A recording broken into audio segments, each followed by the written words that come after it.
आदम अलैहिस्सलाम सबसे पहले नबी थे। उनके बाद नबी बने उनके बेटे शीस अलैहिस्सलाम। ये सब स्टोरीज आपको यहाँ पे या नीचे डिस्क्रिप्शन बॉक्स में लिंक में मिल जाएगा। आज की स्टोरी को शुरू करने से पहले आपको थोड़ा कॉन्टेक्स्ट देना पड़ेगा कि शीस अलैहिस्सलाम के इंतकाल के बाद हुआ क्या। शीस अलैहिस्सलाम नबी के साथ कौम के लीडर भी थे, तो उन्होंने अपनी लीडरशिप दी अपने बड़े बेटे आनूश को। आनूश एक नेक आदमी और एक अच्छे लीडर थे, वो नबी नहीं थे। आनूश के बाद लीडर बने किनान, या बाइबल में उनको कैनईन कहा गया। वो भी एक बहुत ही अच्छे लीडर थे। किनान के बाद लीडर बने उनके बेटे महलाईल या महलालील। उनके नाम को लेकर थोड़ा सा डिबेट है। पर्शियन हिस्टोरियंस ये कहते हैं कि महलाईल हफ्ते अकलीम के बादशाह थे। हफ्ते अकलीम माने 7 किंगडम्स के बादशाह। इसे ये रिफ़र करते हैं कि महलाईल पूरे दुनिया के बादशाह थे। उस वक्त जितना भी दुनिया डिस्कवर हुआ था, पूरे लैंड पर हुकूमत उन्हीं की थी। महलाईल के बारे में ये भी कहा जाता है कि वो सबसे पहले आदमी थे जिन्होंने जंगल काटे और शहर बसाए। 2 एंशिएंट सिटीज है, सूसा और बेबीलोन, ईरान में है दोनों।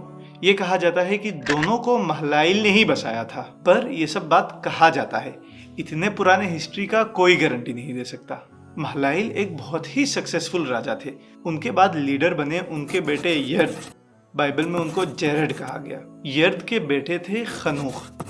खनूख एक बहुत ही इंपॉर्टेंट आदमी है। खनूख को कई सारे नामों से बुलाया गया है, खनूख या अखनूख, या उनको बहुत ही फेमसली जानते हैं इदरीस, अल्लाह के तीसरे नबी इदरीस अलैहिस्सलाम, जिनके बारे में ये वीडियो है और इन्हीं की स्टोरी बताने के लिए मैंने इतना लंबा नसब बताया।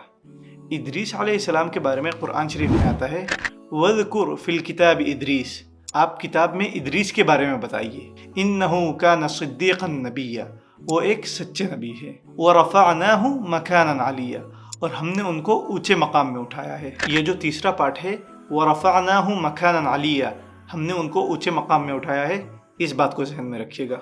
इदरीस अलैहिस्सलाम बहुत ही लंबे आदमी थे, खूबसूरत बहुत थे, घने दाढ़ियों वाले, और बहुत ही काम कंपोज्ड आदमी थे। जब बात करते तो बहुत ही क्लियरली बोलते थे, बहुत ज़्यादा फिक्रमंद थे, फिक्र करते रहते थे और कम बोलते थे।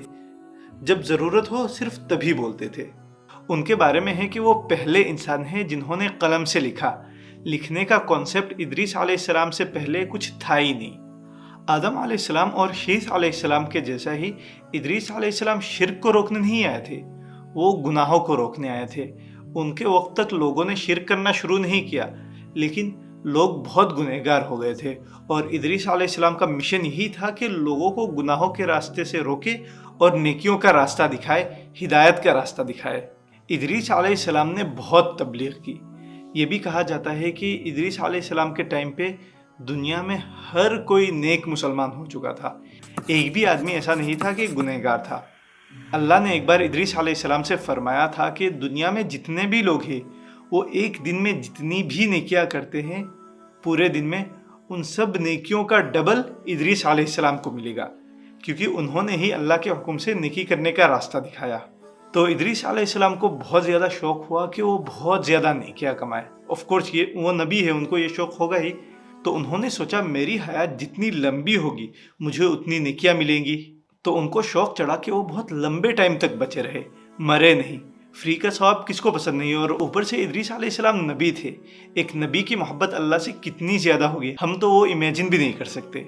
इदरीस अलैहिस्सलाम के दोस्तों में फ़रिश्ते भी थे, तो उन्होंने अपने एक फ़रिश्ते दोस्त से फरमाया कि मैं जितना बचा रहूँगा मुझे उतना सवाब मिलता रहेगा, तो तुम मुझे मलकुल मौत अज़राइल अलैहिस्सलाम से बात कराओ। मैं उनसे थोड़ा एक्स्ट्रा टाइम मांगूंगा, थोड़ी सी ज़िंदगी और मांगूंगा, ताकि मुझे और ज़्यादा सवाब मिले। वो जो दोस्त फरिश्ते थे उन्होंने बात मान ली, और इदरीस अलैहिस्सलाम को पीठ में बिठा के वो आसमान की तरफ चल लिए। चौथे आसमान तक गए। चौथे आसमान में जाके वो फरिश्ते की मुलाकात अज़राइल अलैहिस्सलाम से हुई। तो उन्होंने अज़राइल अलैहिस्सलाम को पूरी स्टोरी सुनाई कि ऐसा ऐसा ऐसा हुआ। अज़राइल अलैहिस्सलाम ने पूछा, बात सही है, लेकिन इदरीस है किधर? तो रिप्लाई दिया कि इदरीस अलैहिस्सलाम तो मेरे पीठ में है। तो अज़राइल अलैहिस्सलाम पूरे चौंक गए, बोले कि मैं परेशान हो गया था, मुझे हुक्म मिला कि इदरीस अलैहिस्सलाम की जान चौथे आसमान से लेनी है, और मैं इतने टाइम से परेशान था कि एक इंसान की जान में चौथे आसमान से कैसे लूँ। और फिर मौत के फरिश्ते अज़राइल अलैहिस्सलाम ने इदरीस अलैहिस्सलाम की जान चौथे आसमान में ही ली, اور اس سٹوری کو کنفرم کیا حضور صلی اللہ علیہ وسلم نے صحیح حدیث میں فرمایا، معراج کی رات کو وہ چوتھے آسمان میں ادریس علیہ السلام سے ملے تھے۔ یاد ہے میں نے بولا تھا کہ ایک آیت کے اوپر تھوڑا سا دھیان رکھنا، وَرَفَعْنَاهُ مَكَانًا عَلِيًّا، ہم نے ان کو اونچے مقام میں اٹھایا۔ اس کے دو میننگ ہو سکتے ہیں، ایک ہے کہ وہ ایک نبی تھے اور لیڈر بھی تھے، اس لیے ان کو ایک اونچا مقام ملا۔ دوسرا میننگ یہ بھی ہو سکتا ہے کہ باقی لوگوں کی طرح ان کی موت دنیا میں نہیں ہوئی، ان کو اونچے مقام میں یعنی چوتھے آسمان میں اٹھایا گیا، پھر چوتھے آسمان سے ان کی جان لی گئی۔ دو میننگ ہو سکتے ہیں۔ ادریس علیہ السلام کو جو فضیلت دی اللہ نے کہ نیکی کا راستہ دکھایا تو نیکی ان کو بھی ملے گی، یہ آج بھی ہے۔ آج بھی اگر ہم لوگ کسی کو نیکی کا راستہ دکھائے، کسی کو دین کی دعوت دے، کسی کو نماز کے لیے بولے، تو وہ دوسرے آدمی کو نماز پڑھنے کا یا روزہ رکھنے کا ثواب تو ملے گا ہی، اتنا ہی ثواب ہم کو ملے گا کیونکہ ہم لوگوں نے راستہ دکھایا۔ تو نیکی کا راستہ دکھانے کا ایک بھی موقع مت چھوڑنا، چاہے وہ ایک چھوٹی سی بات ہی کیوں نہ ہو۔ جیسے کوئی آدمی کھڑے ہو کے پانی پی رہا ہے تو ہم نے بولا بیٹھ کے پی لو، یہ سنت ہے، تو اس کو سنت فالو کرنے کا جتنا ثواب ملے گا ہم کو بتانے کے لیے بھی اتنا ہی ثواب ملے گا۔ یعنی کسی کو صحیح راستہ دکھانے کا کوئی بھی موقع مت چھوڑنا۔ ادریس علیہ السلام کے انتقال کے وقت دنیا بہت ہی زیادہ نیک تھی، انہوں نے دین کی تبلیغ اتنی شدت سے دی، کہتے ہیں کہ ان کے انتقال کے بعد شیطان کو 1000 سال لگے واپس فتنہ پھیلانے میں، لیکن وہ جو فتنہ تھا وہ الگ لیول میں بہت زیادہ بڑا فتنہ تھا۔ اب شیطان بھی بولا گیم آن، مطلب گیم آن نہیں بولا ہوگا but you know what I mean. اگلے ویڈیو سے انٹرسٹنگ سٹوری شروع ہونے والے ہیں، تو ایپیسوڈ 5 کے لیے تھوڑا سا صبر کرو، تب تک کے لیے السلام علیکم۔